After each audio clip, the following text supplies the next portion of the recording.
Oh, this is beautiful. This is Montpelier. It is a replica of the home of Major General Henry Knox. This is how guests would have approached Montpelier from the water. This side of the house overlooked the St. George's River, looking down towards the ocean. And the Montpelier of today is the home of the General Henry Knox Museum. Its director is Ellen Dyer, who's helping to lead its revival. In this mansion's beautiful rooms, Knox's story comes to life. By the time of the end of the Revolution, he was 287 pounds, according to his official weigh-in. How tall was he? He was 6 feet. 6 feet, 287. He would have made a great linebacker. Knox was big, jovial, and he married his beloved wife, Lucy Fluker, for love. She was from a wealthy Tory family. He was a self-made man of unknown politics. And she basically put her foot down and said, "This is the man I'm going to marry, like it or lump it." So they got married. Her father pulled strings to get Knox offered a commission in the British Army, which Knox turned down. And then shortly after that, he and Lucy escaped to just north of Boston and joined the revolutionaries. Knox had been abandoned by his father, who was a ship captain. Knox apprenticed in a bookbindery where he had access to all kinds of books. He taught himself how to speak French.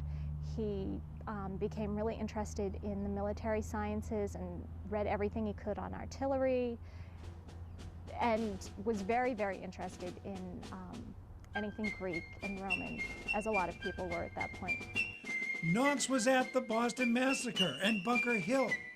During the siege of Boston, General Washington came to inspect the artillery defenses, which Knox had helped prepare. He was very impressed, wanted to meet the people who were responsible, and became immediately taken by Henry Knox. And they developed a really, really good relationship, which eventually bloomed into Knox taking over the artillery for the Continental Army. The Americans were bottled up in Boston and needed cannon. Knox volunteered to take men to Ticonderoga, New York, where captured British cannon had been left. The grueling winter trip helped save the Revolutionary Army and made Henry Knox an American hero. That's what made Knox's career, was the trip to Ticonderoga. You don't hear about it too much nowadays, but at the time, this was a heroic feat that led to the Tories evacuating Boston, which was the first major success for the Continental Army, and his name was just God at that point. Knox was in charge of Washington's Delaware River crossing and served from Princeton to Yorktown. After Washington retired, Knox became the senior officer in the Continental Army. The Continental Congress would name him Secretary of War. He actually was very effective as Secretary of War. He had thought very carefully through what that office should entail and what the government should be doing as it established itself. Washington would write to him asking for advice on different aspects of the government, and Knox invariably would write him back with 10, 15-page epistles on this is what we should be doing and this is exactly how things should be run, and right into the minutia.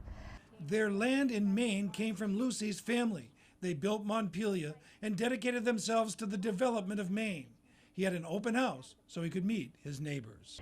There was singing, there was dancing, there was a lot of punch. Apparently a lot of mothers put their babies down on the beds upstairs and were drunk enough when they went back to retrieve them that there was confusion over which child was whose.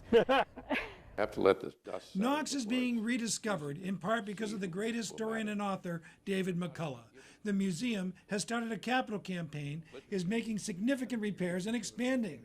This replica of Montpelier, celebrating its 75th year, is just 2 years younger than the original was when it was torn down.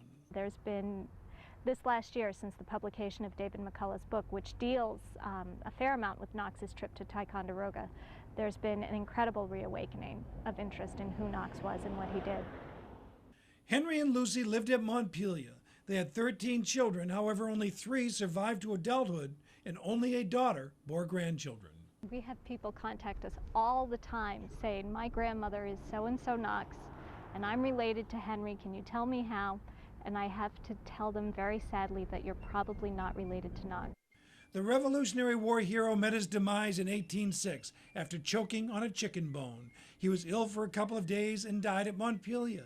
He's buried in Thomaston, where stories about his demise abound.